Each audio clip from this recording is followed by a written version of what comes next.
నమస్తే K24 news. Husnabad municipality voter లిస్టుపై వివాదం చెలరేగింది. తప్పుల తడకగా రూపొందించిన ఓటర్ జాబితాను వెంటనే సవరించాలని బీజేపీ హుస్నాబాద్ పట్టణ నాయకులు డిమాండ్ చేశారు.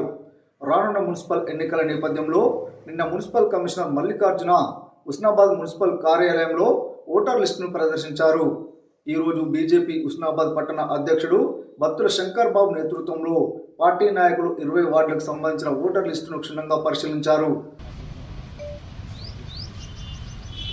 మున్సిపల్ కార్యాలయం ఆధ్వర్యంలో నిన్న మున్సిపల్ కమిషనర్ గారు ఏదైతే ఓటర్ల జాబితా ప్రచురించబడిందో దాన్ని అలా భారతీయ జనతా పార్టీ ఆధ్వర్యంలో ప్రతి వార్డును క్షుణ్ణంగా పరిశీలించడం జరిగింది. ఆ పరిశీలించిన సందర్భంలో ప్రతి వార్డులో చనిపోయిన 2025లో ఎవరైతే చనిపోయారో ఆ చనిపోయిన వాళ్ళు ఓట్లు ఇంకా అందులోనే ఉన్నాయి. అలాగే ఎవరైతే ఈ 5 సంవత్సరాలలో వివాహమై వాళ్ళ అత్తగారింటికి పోయిర్రో వాళ్ళ ఓట్లు కూడా ఇప్పటి వరకు కూడా అందులోనే ఆ ఓటర్ లిస్టులోనే ప్రింట్ అయిన పరిస్థితి ఉన్నది.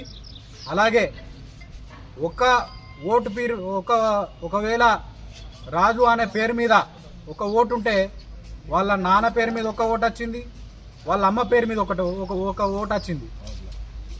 ఒకే వార్డులో 1000 ఓట్లకు పైన ఉన్నాయి. ఒక వార్డులో 800 ఓట్లు, 800 పైన ఓట్లు.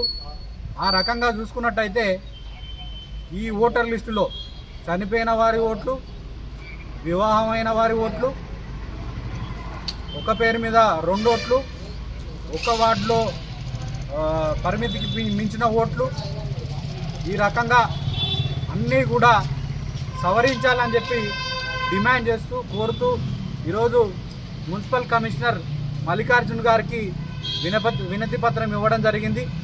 మరి ఈ సందర్భంగా వారికి విజ్ఞప్తి చేస్తూ ఉన్నాం. ఓటర్ లిస్టులో ఎవరైతే చనిపోయిన వ్యక్తులను ఆ ఓటర్ లిస్టు నుంచి తొలగించి కొత్త వ్యక్తులకు కూడా అవకాశం ఇవ్వాలని చెప్పేసి, ఎవరైతే 2 ఓట్లు ఉన్నాయో ఆ 2 ఓట్లను కూడా క్షుణ్ణంగా పరిశీలించి మరి తొలగించాలని చెప్పేసి ఈ సందర్భంగా మున్సిపల్ కమిషనర్ గారిని విజ్ఞప్తి చేస్తూ ఉన్నాం.